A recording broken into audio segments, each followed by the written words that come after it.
Outsider Report on the Coalition Radio. For those newly joining the program, my name is Irina Zuckerman and I am the editor-in-chief of the Washington Outsider. Today we have a special program for you from Cambridge.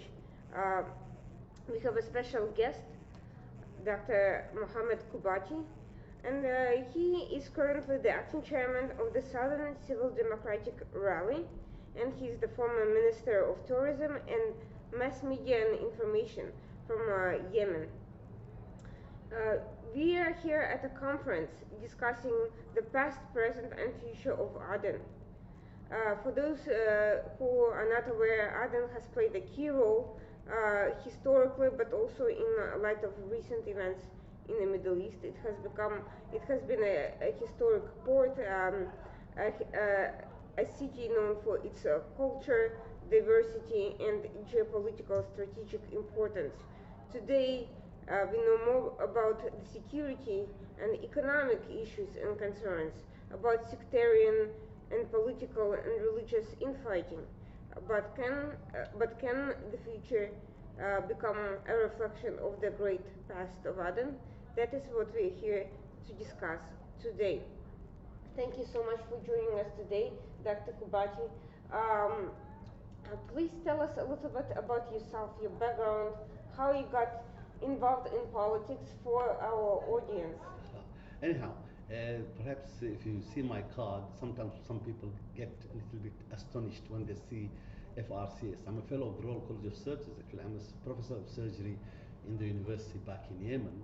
But politics actually goes back because we have a family.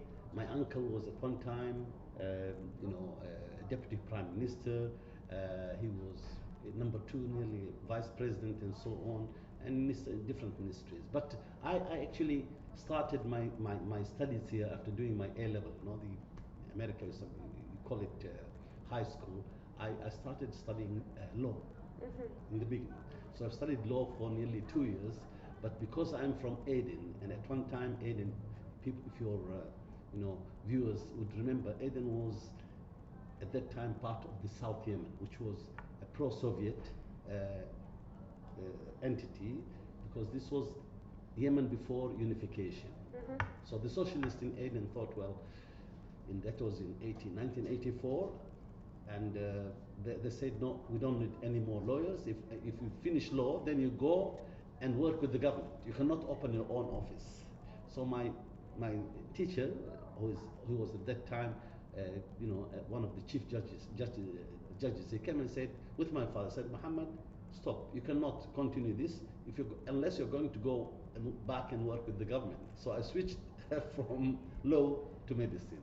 So I became, then I went to study medicine again at King's College. I was here first at King's College, Cambridge, went to King's College, London, and I finished medicine. But I was most of the time very much, involved in public life, student life, and active in all those spheres. But when I went back and became a professor in Sana'a, I was professor of surgery there.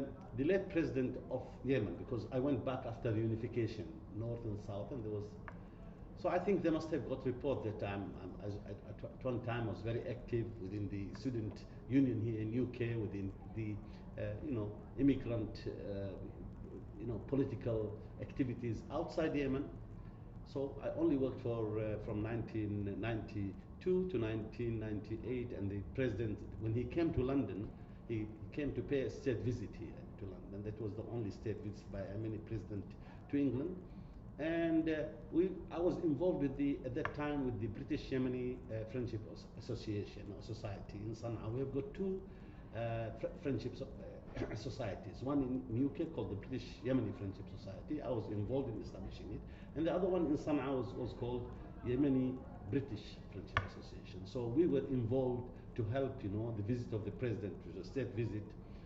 And he got very much impressed with the way we have, arranged for the visit, we held here actually at that time, I think our Jewish friends from Aden would remember, there was a 1-month festival here in UK called the Yemeni Festival in UK. So he decided that he wanted to pull me out from the university to become, a prime minister political advisor at that time. So I started being a prime minister, and I also appeared, I think, more than once with even the famous, your one of your famous programs, I think 24. What do you call it? I'm trying to remember its name. And I became as well at that time the head of the political and foreign relations department. And I was sent because our views at that time, trying to, especially for women and progress and democratization and all of these views which came, some of them thought were more Westerners, on our views. So they didn't tolerate a lot of those ideas. So the president said, it's time to send you out as an ambassador. So I was sent as an ambassador to Lebanon. That was in 2003, and as well ambassador in Cyprus. The time when Cyprus joined the Union, the European Union. And from there, it went on. When I finished my term as ambassador, I went back. They didn't allow me to go to the university, so I had to continue as political advisor for the prime minister, a new prime minister. But by the time, because we're looking for democratization, we're looking for, I used to support the idea of getting a federal state, because the people in the South, we in the South felt that we were left out, The country joined was North and South, and they got into one sort of entity, but the Southerners felt they were let off, They were not real partners. They participated, but they were not partners, and we're looking. So at that time we established this group, which we said which you have read at the beginning, the Southern Civil Democratic Rally, which was looking for establishing democratization, getting the rule of law, and trying to transfer Yemen or to change it into a federal system. And this was agreed upon after the change which happened in Yemen in 2012, when the former president left, and there was a new president, and there was the famous conference in Sana'a, which went for nearly 1 year, supported by regional, countries like Saudi Arabia, all Gulf countries, and the US and the UK and the Europeans. It was very famous at that time, and there are many, actually, United Nations Security Council resolutions which were, issued on building on that conference. It was called the National Dialogue Conference in Yemen, which continued for 1 year. And we did actually manage to push on the ideas of democratization, the rule of law, federalism, and so on. But unfortunately, I think we're caught wrong-footed, and suddenly the Iranian influence appeared, and that was a mistake, I think, of the previous president. He sort of put his stake besides the Iranians, and this is what happened now. The Houthis are ruling nearly 1/3 of the country, and the people who at that time were with the ideas of federalism and so on are ruling now another 2/3 of the country. But the situation is very grave. I think people live here now who follow every day. Yemen is on the news. We have got a huge humanitarian crisis and problem in Yemen. There's no stability. We have got now, more than one resolution was passed by the UN Security Council trying to side and help Yemen, but proxy war between, what's happening, the global powers, and the regional powers in the country, in the Arabian Peninsula, is actually having a big toll on us. So let's look at how it all came to be, because during the Soviet era there was a lot of similar divisions. We remember East and West Germany, yes, which was eventually reunified as well with somewhat better results, but East Germany was significantly underdeveloped compared to West, and it had a completely different set of values. South Yemen, which was Soviet influenced, was also where the more oil and gas rich area of the country. On the other hand, the North Yemen is where a group we now know as Houthis resided, a religious minority who at the time was siding with the Saudi-led coalition against the Nasser's Egypt-led forces into the country. How did this group come from being an ally, albeit a little bit a little bit out there, to becoming a radicalized group that aligned itself with Iran. Because Iran, eventually became an Islamist republic. But why did this group gravitate to them? What made them so Yes. interested? I think you are, alluding at the idea. There was the royalists in Yemen, but the Houthis were not part of the royalists at that time. If you go back in history in the 60s, when there was fighting between, the royalists and the republicans, as you have said, the Egyptians were there. The royalists at that time were more, siding with the older, royal family, which was the Hamiduddin family. The Houthis are a new group of people who claim to be as if they are Zaydis, like the royal previous family, but they are more influenced by Iran. It's just similar sort of story, just like in Lebanon. I was ambassador in Lebanon. Hezbollah, managed to play this game of that they are trying to show themselves pro-Arab, pro-nationalism and so on. But eventually, they turned out to manage and built a state within the state. The same thing, the Houthis there. They were all the time since the 1962 revolution, which brought down the royal family. They were working very, very sort underground, and they managed gradually to appear, and they eventually managed to get hold of the power. I think the wrong thing there which happened, or the mistake which happened, was the mistake of the previous president, President Ali Abdullah Saleh. He built sort of a relation with them. He thought that he could use them against the southerners and the southern part of North Yemen, because it's roughly, if you start thinking about Zaydi and Shafi'i, Sunnis and so on, the northern highlands is where the Houthis are, and the southern part of which is the plateau done in the north are Sunni, and with the South Yemen. So he was trying to help them, I think, and they managed to get and grasp power. But it's now obvious that the people who are siding with the Houthis are Iran and the pro-Iranian, entities in the area.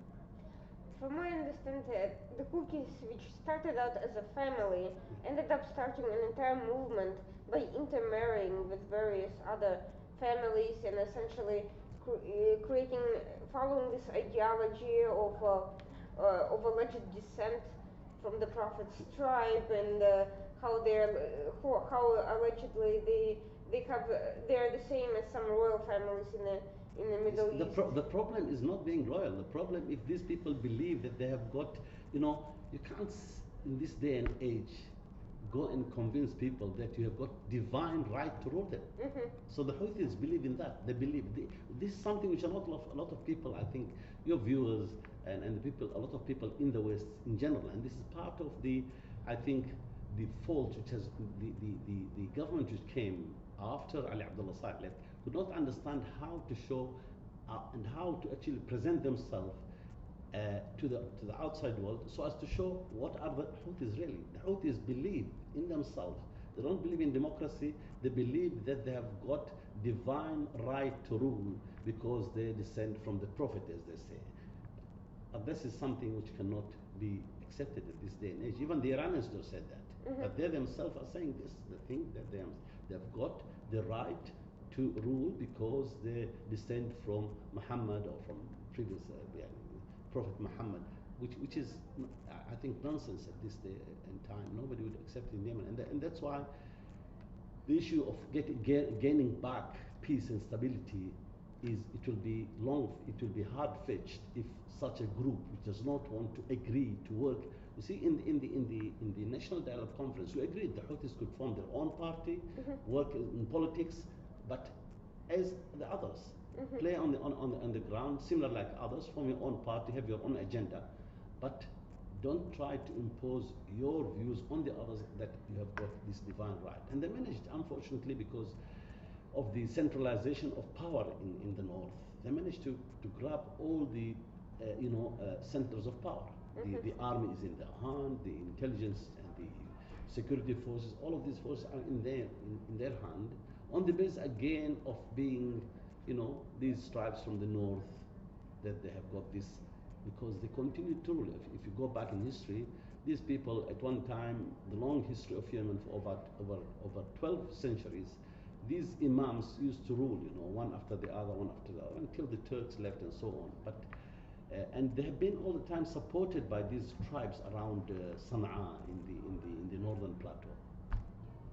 Meanwhile, in the south, while the West was very concerned with the incursion of communism, sectarian local politics played at least as much of a role, because we saw that around the Arab Spring, we saw the emergence of al-Islah, and we saw various movements that were fairly fluid and dynamic, and you had people who were secessionists who wanted to leave the union, and then people who were Islamists, but some of them wanted unity, other ones wanted to leave, and they kept moving from party to party, and all of it was very complicated and hard to follow for someone who does not live in the area. How did the Arab Spring basically change or cement this equation? And see, the Arab Spring, as you have mentioned, I think at that time the Muslim Brotherhoods and all of these Islamists managed to, as it happened everywhere, in Egypt, in Syria, in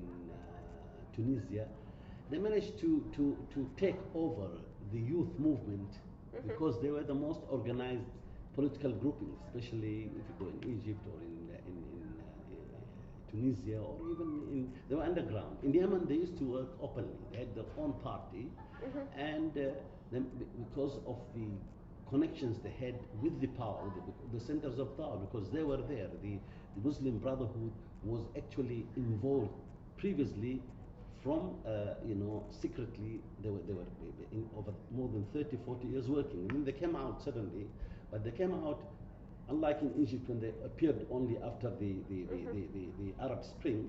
In Yemen, they were there for 40 years, and then they came out with the unification, because unification was at that time agreed upon to be parallel with democratization. So they formed their own party, and they were, for the 40 years when they were influential within the ruling cliques and ruling centers of power, they managed to have power. But now they have lost. The beating which they took from the Houthis showed that they were eventually not that strong. Once the tribes decided that they're going to side with the Houthis, the Muslim Brotherhood and all their sheikhs and so on, they were very, very famous. Sheikhs are chiefs of the tribes. All these of them had to, at the end, to give up and agree to the Houthis to be the real ruler. But in the south, Muslim Brotherhood was very weak, as you know, because during the Soviet era and so on, they were not there. Mostly in the south, we have got liberal, you can say you've got socialists, you've got liberals, and you have got other groups, Nasrites, Ba'athis, nationalist. But the Muslim Brotherhood is not that strong in the south. Historically, they moved it because for more than 30, 40 years they were not there. They only started to appear with the unification in 1990. So their influence is not that clear. But as you have mentioned, in the south we have got these groupings now, which they think that it will be difficult, to manage to get back the power in the hands of democracy. So they are siding with this view that if we cannot beat these people and the world is just going to watch it, why don't we regain our previous entity as South Yemen and build our own government and so on. Perhaps that will be one way to confront the Houthis. That's how people are actually taking this idea of building a separate entity in the south, on the basis that we had a previous state in the south, though it was wrong-footed and it was pro-Soviet, but this time can have good relations with the area around us, with the Saudis, with the Gulf countries and so on, and that's why you find now a change of political alliances. At one time, when the South was pro-Soviet, the whole of the Arabian Peninsula, GCC, Saudi Arabia, were against them. Now it's the other way around. The South could be could be supported by Russia, by the West, by UK, by Europe, and as well by the the local and regional powers like Saudi Arabia, UAE, and the rest of them. Apart from perhaps Oman, which is to a certain state having taking a neutral position, trying to appear as if it's going to try and get peace in Yemen, and let's hope that their efforts gain momentum. They've tried all the best, even on the past 1 week or 2 weeks, but they've failed. The Houthis are, and the Iranians are stancing staunchly on the idea that they will continue to rule North Yemen. They don't want to get the country back unified, and they don't want to share power with the rest of the sectors of the community of the Yemeni community. It will be quite difficult how to continue in the future. That's why the idea of separation or regaining the southern entity or southern republic by itself. Here's something that's curious to me. The Muslim Brotherhood claims to be opposed to the Houthis, or has claimed at various points in time, but as we know from Iran's example, Muslim Brotherhood ideology was very welcome there. It was translated to Farsi, and these two ideological groups have made common cause a lot of the time. So how can it be that al-Islah in the south claims to be opposed to the Houthis, but then wants to, is open to unifying with them, and at various times has been accused of leaking intelligence information and so forth. Who are they with really, and how did the various powers, the Yemen government at one point, the Saudis and so forth, were fooled into believing that they could in some way join forces with al-Islah against the Houthis? I think that was part of the inaccuracy of analyzing the whole structure of power in the Yemen. One time, as I said, Islah were part of the ruling power centers in the north, and at that time they had very good relations with the Saudis and with all of the monarchical ruling families in the Arab world, especially in the Arabian Peninsula. But when the Arab Spring happened, I think that's when the Saudis, the GCC came to say, well, these people are dangerous, we don't want them, and they left them.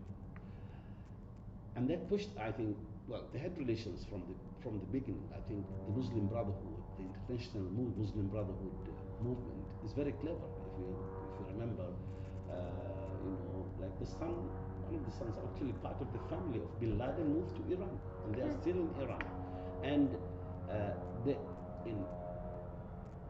in Palestine, you've got the Muslim Brotherhood, Hamas, and Al Jihad, who were part of the Muslim Brotherhood, but they were pro-Iranian. So the complex relation of the Muslim Brotherhood international movement and Islah with relation, they're trying to, at the end, it's just because the Houthis are very much pro-Iranian and clearly pro-Iranian, and they could be, and they were against, they were used obviously against the other Arab countries. That's why they're siding with them. But as you have mentioned, I won't be surprised if somewhere, sometime they sort of gain some and work out for a formula which could get them together. So everyone, for most of the West, the history of the current of contemporary Yemen starts with the Houthi uprising in 2014 and then the civil war that followed. But the Houthis have actually been waging incursions at the Yemen government for years before that final breakout. Those incursions and small wars are hardly ever mentioned. How did these incursions prepare the pathway for the rebellion? What mistakes were made in handling? What do you think should have been done, in retrospect? Could anything have been done given the Arab Spring context? This is a very good question. You see, The Houthis, as you have said, the clashes with the Houthis started, I remember, in early 2004, while I was ambassador in Lebanon. And at that time, it appeared as if they were fighting the president and his power. But the question in North Yemen at that time, or in Yemen in general, was similar just like Egypt, like Syria, like in Libya, is a question of succession. And the former president was trying to get his son as a successor. But the previous build-up of power was a share between the president and the Muslim Brotherhood and his cousins, Ali Muhsin and the Sheikh Abdullah Hoover. So once they felt that he is trying to move to get his son to take over, that's when things started. So during the clashes with the Houthis, Ali, the former president, was very clever. What was happening? He was using the Muslim Brotherhood and the rest of the army, not his son's army, not the Republican Guards. He was using the other, parts of the family of the army to fight the Houthis. So as if he was trying to weaken the Houthis. He was trying to get the Muslim Brotherhood fight with the Houthis so as to weaken. And it is now well clear that once the Muslim Brotherhood and the rest of the army was about to defeat the Houthis, he will stop the war. So as to give them more chance. But even some reports have said that he was at the same time, providing weapons for the Houthis and providing weapons for the other side. So he was playing this game. Unfortunately, he was killed by the Houthis because, and as he's always famous saying that he was ruling Yemen by dancing over the heads of snakes. So this time the snakes bit him because he was trying to play. So on 6 different occasions, 6 different wars before the Houthis came in 2014 to rule, he was actually as if he was training the Houthis how to get stronger. He was giving them some more experience and power to eventually thinking that they will only confront the Muslim Brotherhood and the rest of the army, which was part of him at one time, but they were with the sheikhs and they were with the Muslim Brotherhood. Yeah. The question you've got to understand that the Muslim Brotherhood, it has got 3 separate entities. There was the sheikhs, which are the chiefs of they form one group of the Islam, and then you have got the religious leaders and so on, and then you have got part of the army, so you've got some army. So all these 3 groupings were trying to fight the Houthis, but eventually the Houthis were sided with the other half of the stronger part. Actually, when the Houthis took over, it was the Republican Guards who actually the real forces, which were the real armed forces for Yemen, who actually, stripped their own, real uniform, and they wear the Houthi uniform, and they are the people who entered into Sana'a. So the Houthis managed to catch and to actually conquer the capital by the forces of the former president. Because there was a new president at that time, which was brought by the so-called GCC initiative, the vice president. So it's a very complicated thing which happened, but now it's clear. I remember Jamal bin Umar at that time. He was, an envoy of the United Nations. He was perplexed. He said, how is this happening? I said, what do you mean how it's happening? He said, this is a puzzle. It's not. I told him, it's not a puzzle. The people who came from all the north, because at one time we knew that they were not that strong, the Houthis. You've got Republican Guards with more than 100,000. They changed their clothes and appeared as tribesmen and fought beside the Houthis. And that's how they managed to beat the Muslim Brotherhood on the other side of the army, and who ran away. Most of them fled away, the Muslim Brotherhood military leaders. Yes. Well, that's very interesting because Jamal Ben Omar's role as an envoy was quite controversial, and what happened right afterwards is even more so, given that he started working for Qatar. Qatar itself was expelled by the Arab coalition, supposedly for leaking intelligence information and getting a base attacked by the Houthis and so on and so forth. So some of these political characters, their own role is in all of this is unexplained. They seem to be surprised by everything, but yet, they're in the middle of all these events, so how can they be really all that shocked by what is going on? I think part of it, I think perhaps it's our mistake. You know, the people who were on the other side were, you know, groups which fought each other. You know, all these people who are fighting for, you know, democratization and a building of a state of law and order and getting, you know, devolving the power by building a federal state and so on. They were from different positions and they were far away from actual centers of power. They're mostly, you could say, they were intellectuals and so on, but the real power was in the hand of the tribes and in the hands of the army.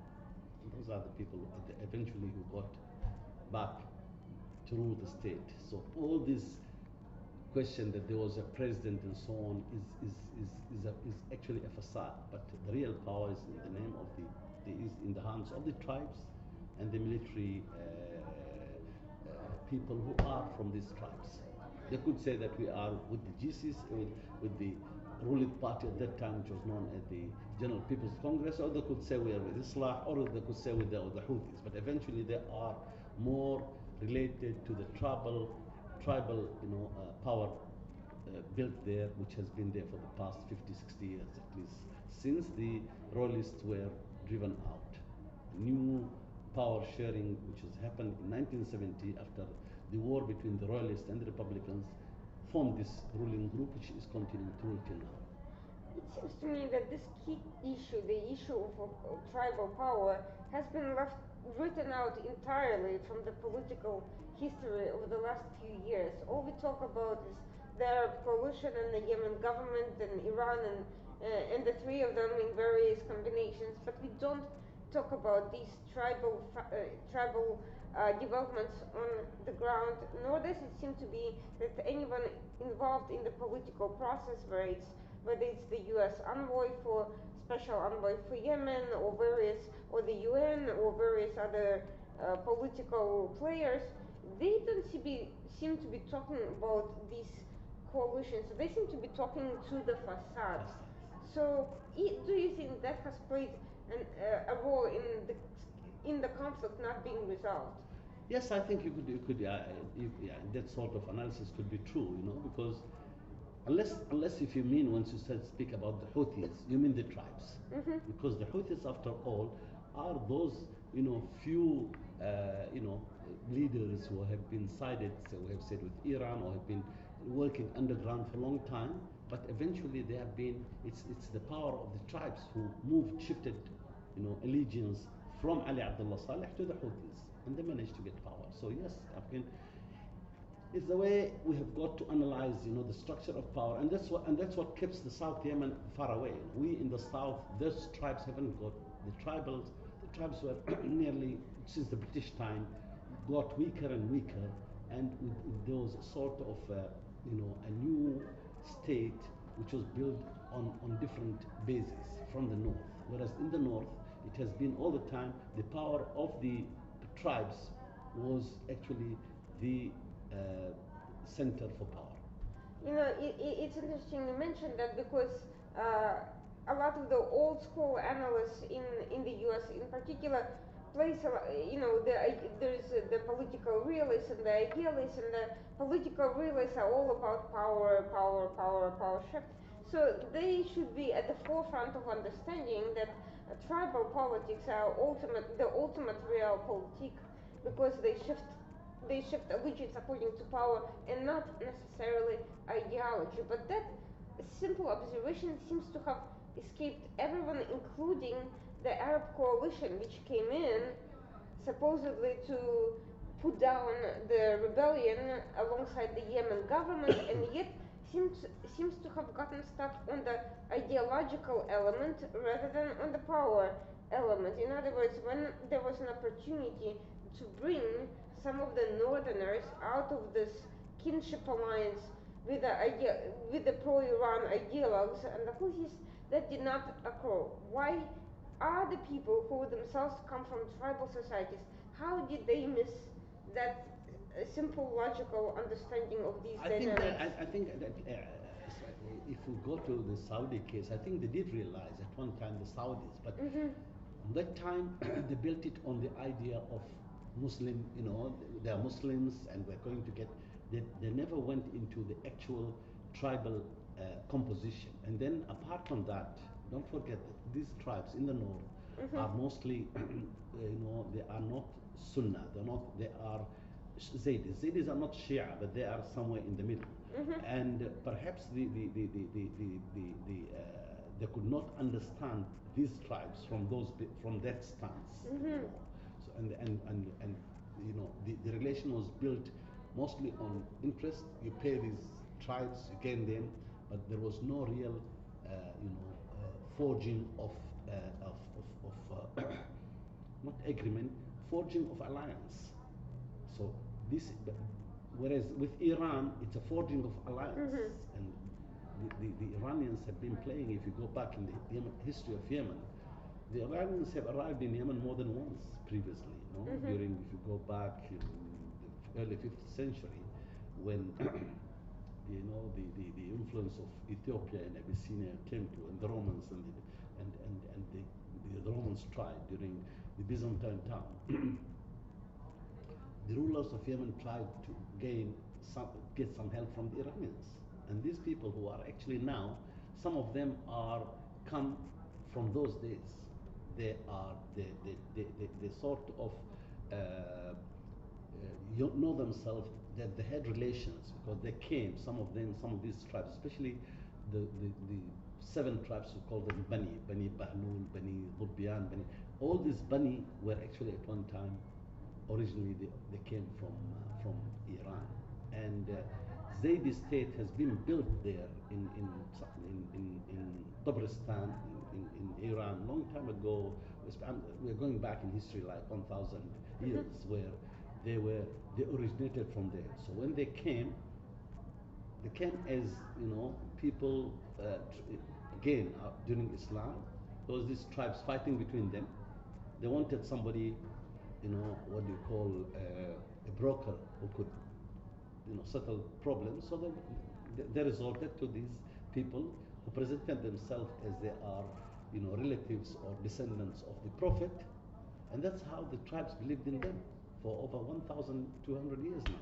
So they've been getting this power on the basis that they are brokers between these tribes on those bases.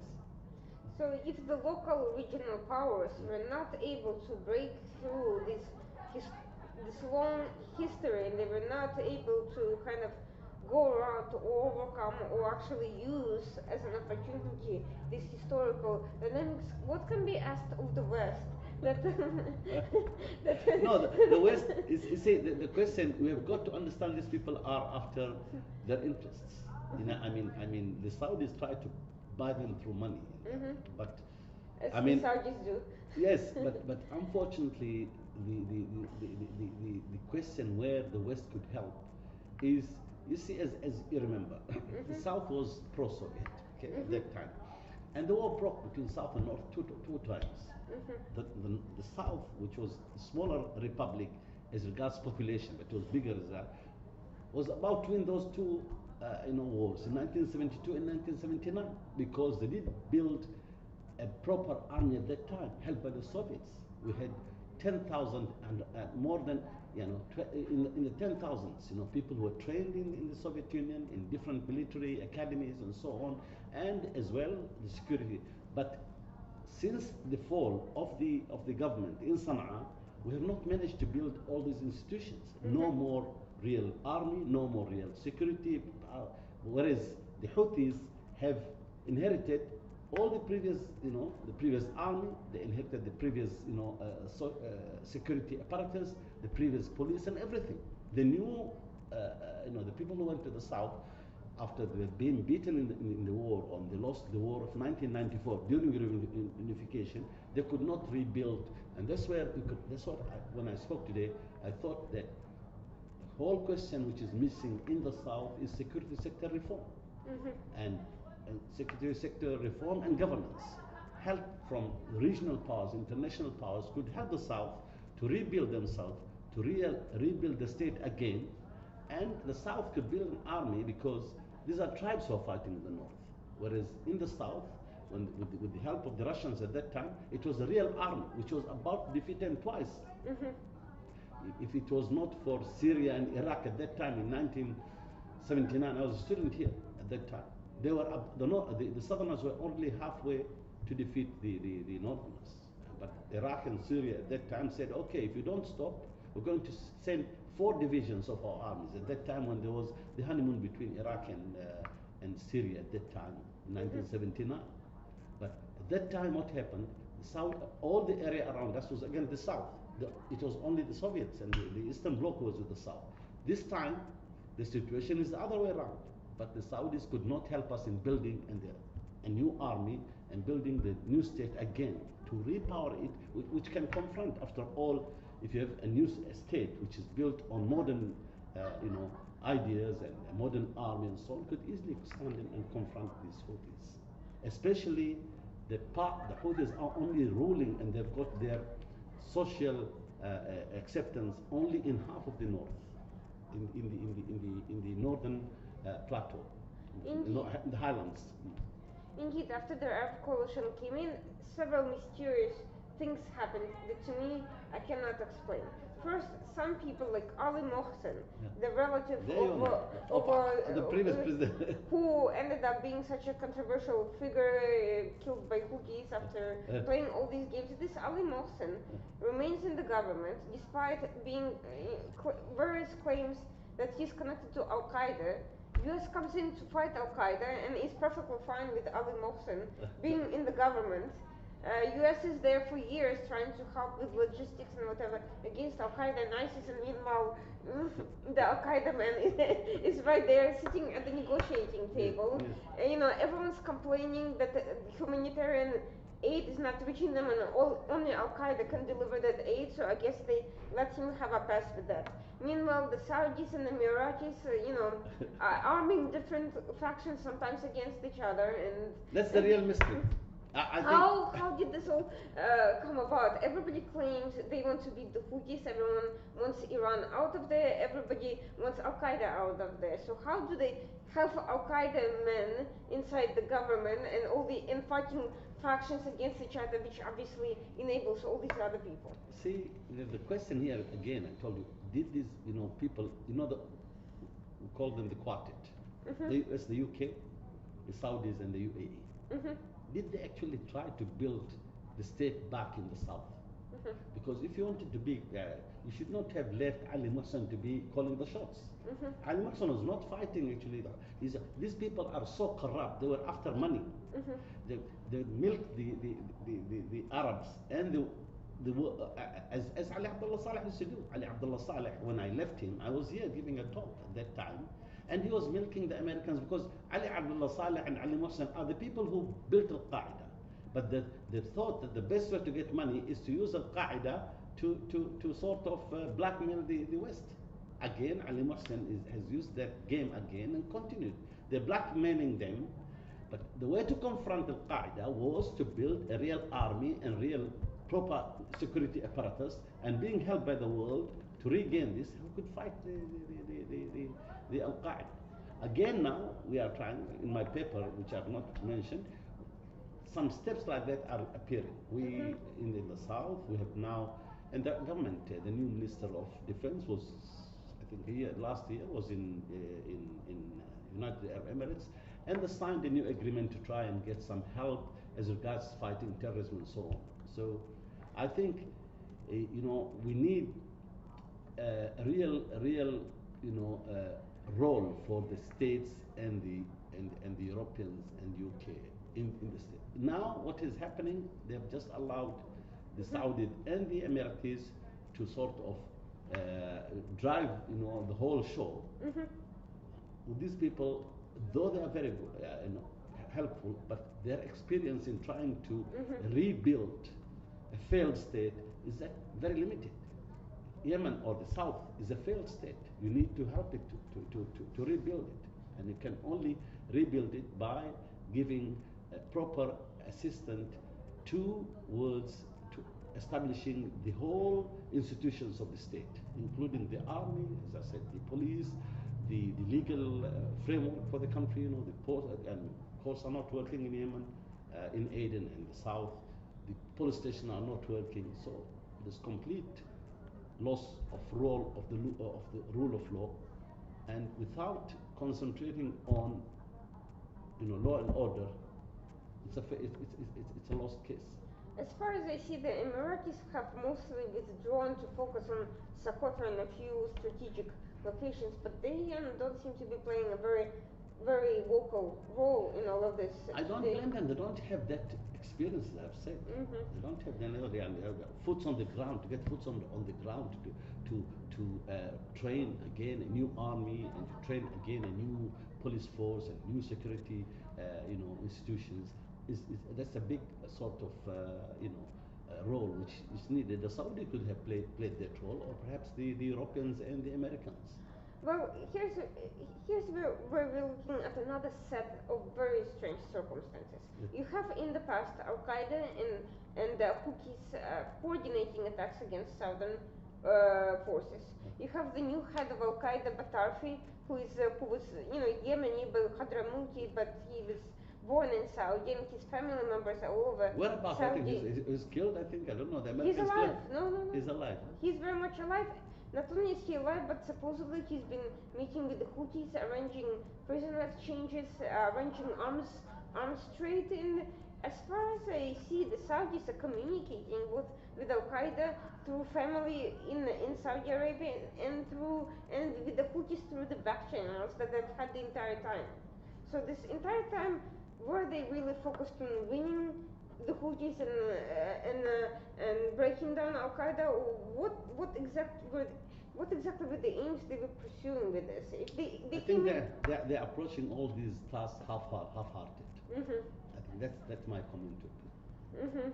If there were a real commitment, as I said, they've got to rebuild the army again in the south. These tens of thousands of previous officers and who were in the different branches of the armed forces could have been, you could build on them. Some of them are now old, but still, they came and they studied from Germany, from Poland, from Russia, from all this. They are still there, but still you've got young people and so on. Try and train them and build. We never had. The military school was closed, the police school was closed, all these areas. So you need real effort towards gaining and rebuilding the state. Once you rebuild the state, then you get a real power to confront all these groupings. But you cannot confront them by having militias on the ground. We don't have now, unfortunately, we don't have a real army there in the south. It's mostly groups have been armed by the Emiratis or the Saudis and so on, but they're not a real army. The same thing, we don't have real, armed security forces there. If all its different departments are not there, it's not there. So I think the focus has got to be there, and if held. Unfortunately, the Saudis have spent a lot of money, which could have, if it went into the real, proper channels, but not through Ali Mohsen, as you have said, or through the corrupt ministers of defense, and the corrupt ministers of interior, and the corrupt Yemeni government now. You see, it's an inefficient Yemeni government which is just continuing to play a role and sitting on the sidelines and failed in all other aspects of running the country. So one of the things that everyone had high hopes for after the Yemen government restructured is that they would do away with the corrupt governors, the Islamists in Shabwa and all these other places. They would get kicked out, they would get replaced by competent people, and all the billions that were stolen from everybody over the decades, you can replace those, but at the very least they would now focus on rebuilding the institutions, paying the civil servants, bringing back electricity and so forth. That did not happen. Why did this plan not succeed? What happened? Where are we now? The people who are in charge are, as I said, half-hearted. They don't want it. And you need a real help and a real intervention from the Europeans and the Americans and the British, because they are the people who are knowledgeable in how to help to rebuild a failed state. We've got to acknowledge that there is a failed state, though it is now internationally recognized, but it has got embassies. The embassies are so weak, they're not doing their work. Have you seen our ambassadors anywhere in interviews? Whereas the Houthis have got 10 or 15 5 ladies and 10 other people, and they're working more efficiently than all this Ministry of External Affairs, of Foreign Affairs. Where is it? So the government, we have got sort of a ghost government, which is not actually active. The only part of your strength is you're internationally recognized. But where are you? We don't see you. Have we seen they're speaking about that there is a Yemeni parliament, which is now with the government. Have we seen the parliamentarians, the Yemeni parliamentarians at the capital or here in Westminster? I've never seen a single person. I don't even know who they are. They're being paid and so on. It's the mistake from the beginning, because Ali Abdullah Saleh had been told to build a real, sort of parliament. He got these sheikhs and so on who are weak and who are inefficient and who are not knowledgeable and so on. So they're sitting there like useless. The main question is, let's suppose, for instance, that the US will wake up and instead of trying to persuade Houthis to follow the Saudi peace plan, which is never going to happen, and wasting time traveling back and forth, between Riyadh, Aden, and Abu Dhabi. Let's say they decide to get serious, start working with all involved to replace all these failed institutions. Is there anyone to replace them with? Where do you find the competent people who can run these, who can be appointed or elected or brought in to actually do things the right way? There are a lot of people on the ground, but I think a lot of these people they are trying to shy away because they know that there is no such a prospect which is going to happen.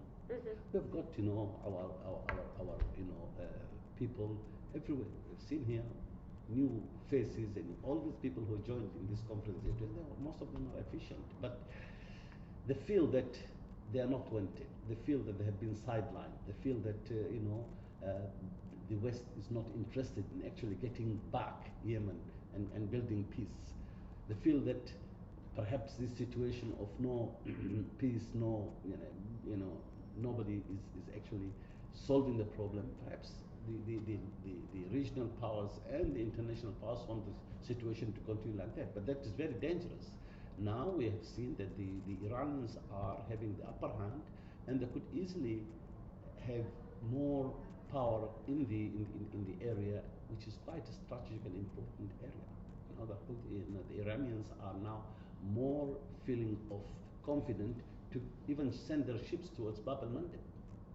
But again, so the question of building the state, building the economy, getting people to feel more hopeful that there is something going to come and that there is light at the end of the tunnel is a big question which can be held. As they have built, at one time the Europeans and the Americans helped us in what we call the outcomes of the National Dialogue Conference. Those outcomes were agreed by everybody. Where are those people who agreed on this? They were not.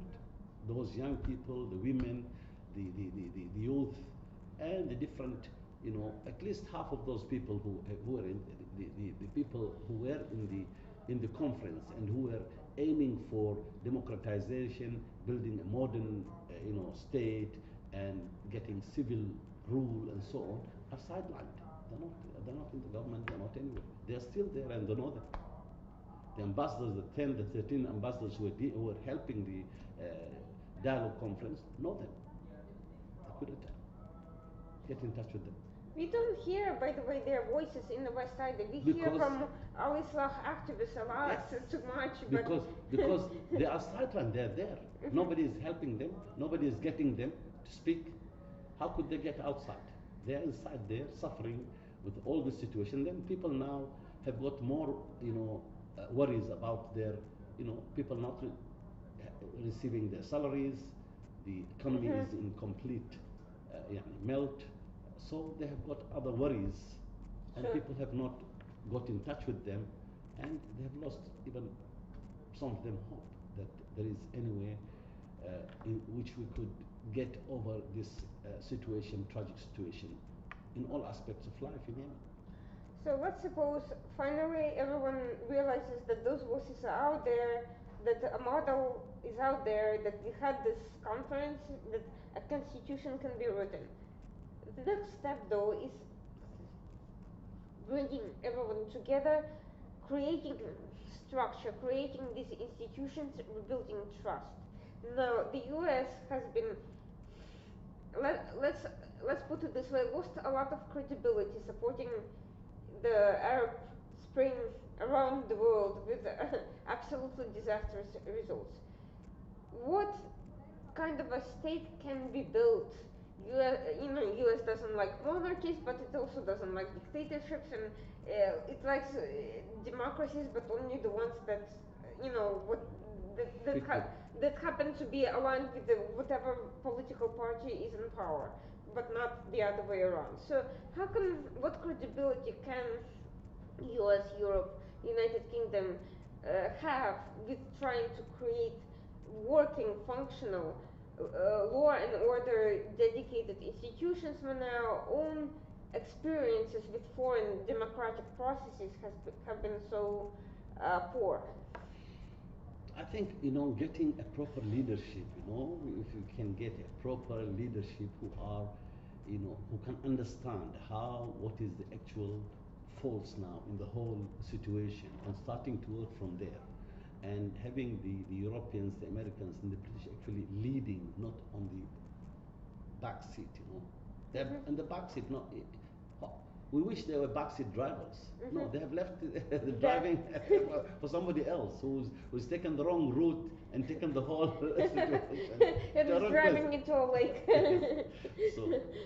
But that brings us from the general to more concrete, which is the Southern Civil Democratic Rally, your own activities and the conference about Aden that we are seeing today. What is your role in the current processes? What are you hoping to achieve given these realities? Okay. The Southern Democratic Rally was established on the basis how to bring Southerners together, how to build a sort of a coalition, that how could you make the Southerners agree to help each other? Sure. See, the question in the South, since the British left, is the Southerners were fragmented, especially Adenis are on the sideline left, the others are fighting between themselves and so on. How could you build a sort of, not a consensus, how could you bring all these groupings together on a very broad, agenda, so as to rebuild the South? That's our goal.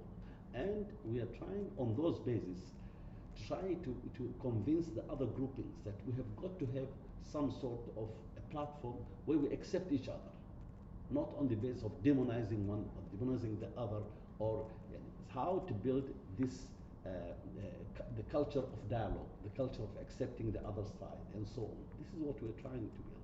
And we have got our own agenda, which was written like 10, 15 years ago now, but still we feel that it can play a role towards that. We have, we have relations with all these groupings in the South, all the groupings, whether they're now, the Southern Transitional Council, or the other groupings who don't agree with the Southern Transitional Council, unfortunately. So we're trying to play the role of a broker between them, on the basis of all of us have got to accept each other and to agree how to rebuild the institutions in the South, how to regain stability in the South. And that cannot be done, because if you go now in the South and say there's no security in Aden, this problem has nothing to do with the North. It's a problem between the Southerners themselves, the forces who are ruling now in Aden, unfortunately, and who have managed to grab power in each area. It just reminds me of perhaps what the mafia in Chicago in 1937 during the Prohibition. Sure. You've got each one of them holding a certain district or part of a district and milking it with money, and they don't want to come into agreement so that to build a real state. So we're facing that thing, and we think that our Arab neighbors could help in that. But the help much more could come from the British. The British tried to help the Southerners. We were involved in 2012 during the Arab Spring. They brought, the British had an experiment here, not actually, that time in 1964, 65, they're trying to bring the Southerners together, all of them, the different nationalist groupings, the different parties, the sultans and so on, but they never agreed. They were here in in one of the famous palaces. I'm trying to remember during 19 after once at the beginning of the Labour government in 1964, and they failed. They brought us again in Cairo, all these different groupings, the different, and we did not agree on each other. We failed. Now we're trying to continue. We were the one who helped to bring this grouping together with the help of the British and the Americans at that time in 2012, and it faltered because, again, as you can see now in Hadramaut, we have got fighting between the groupings. One is with the side, the other was, and they can't agree on a certain, platform. I think the platform is how to rebuild the country, how to rebuild it, and to establish a democracy which they agree to come to rule through the ballot box at the end. But for the 5 years first, you've got to establish building the country, rebuilding the state and its institutions. They seem to be, both the factions themselves and the powers behind them seem to be putting the carriage before the horse. They're focusing on whether to secede or to unify instead of focusing on having basic things. Because whether you secede or whether you unify, you still need an economy, you need healthcare, you need education, you need to have basic security. I agree. You cannot be a successful state if you're already failing from the beginning. Well, that's what we are preaching. But apparently these voices are not. No, we've got to help. There, the West could help us. How to preach such, those tasks as to be. How to put, again, as you have said, the horses before the carriage. This is something that I hope we will see a lot more of in the future. I think a lot more different voices need to be heard. We've been hearing the same talking points that have stopped making sense a long time ago, and now from at least focusing on some common threads, now everybody is just going at each other. But let's keep our fingers crossed, and hopefully that our friends in the West and in the States especially and in UK could help us, because their experience in rebuilding a failed state that's why we all the time here try to put some blame on our friends, the British. But I haven't been in the States for a long time now to try and drive that kind of message. But hopefully through your program we could send that message and send it loud to them so they could hear it. I hope so. I think everything is falling apart everywhere. I think, ironically, the US in particular, but also Europe, also the United Kingdom, have always been afraid of chaotic, unpredictable developments. They've always been afraid of siding with particular factions, so they've always looking for one faction to side to create. They've always been looking for political stability. Why don't they go on building consensus? As the British have said, they tried in 1964, they failed. And ironically, this fear of chaos has brought this chaos right to the door, and it's spreading, and it's endangering international institutions. It's driving refugees, some of them radical ones, all over the world, and it's creating a destabilization in the region. From Yemen, it's not far to go to other places, and especially since those other places are also, Lebanon and so forth, being destabilized at the same time. So if we can have a successful model of something from falling apart, from entropy, kind of returning back to some segments of stability, maybe that will bring the West back into action and kind of bring them into believing that it is doable, that rebuilding is possible. Failed experiments in Iraq, in Afghanistan with state building, unfortunately, for the same reasons. They use the wrong people. Backing corrupt people and then claiming that it's completely impossible, or not understanding who you're talking to and what you're doing. That should, instead of bringing despair, that should have taught us lessons about how to do it better. Instead, we're seeing this fear of getting involved at all.